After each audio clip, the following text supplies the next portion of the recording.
Anda pernah terpikir kenapa harga tes PCR bisa mahal sekali? Apalagi jika dibandingkan dengan tes COVID yang lain, misalnya rapid test antibody atau swab antigen atau Genos. Kadang nggak masuk akal ya, harganya bisa jauh begitu. Bahkan mungkin ada yang berpikir bahwa harga PCR memang sengaja dibuat mahal. Malah katanya masyarakat sengaja diminta periksa PCR agar uang masuk di lab, rumah sakit atau pemerintah bisa bertambah. Apa benar? Saya Dr. Sam, selamat datang kembali ke channel ini.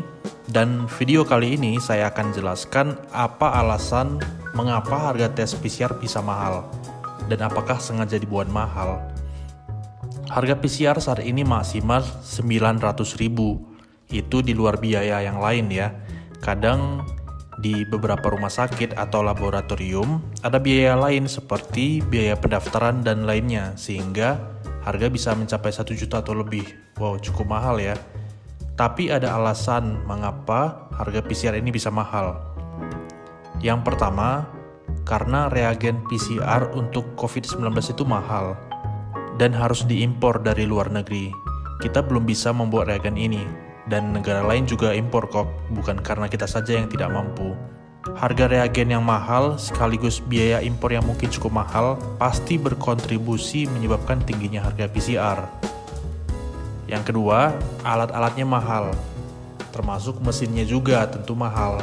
Sebetulnya sih mesin PCR sudah banyak ya di laboratorium dan rumah sakit di Indonesia.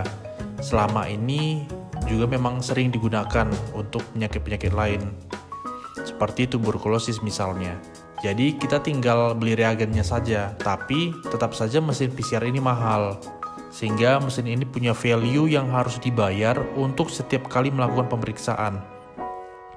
Belum lagi alat dan perlengkapan lainnya seperti hazmat, sarung tangan, masker N95, dan lainnya.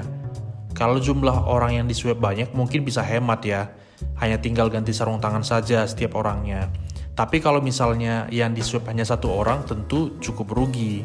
Hazmat tidak mungkin dicuci ulang karena disposable alias sekali pakai saja, lalu langsung dibuang. Yang ketiga, pemeriksaan ini hanya bisa dikerjakan di lab khusus. Jadi tidak sembarangan lab ya. Ada standar minimalnya di mana suatu lab bisa atau boleh mengerjakan pemeriksaan PCR ini. Selain itu pula, limbah dari pemeriksaan PCR juga tidak boleh dibuang sembarangan.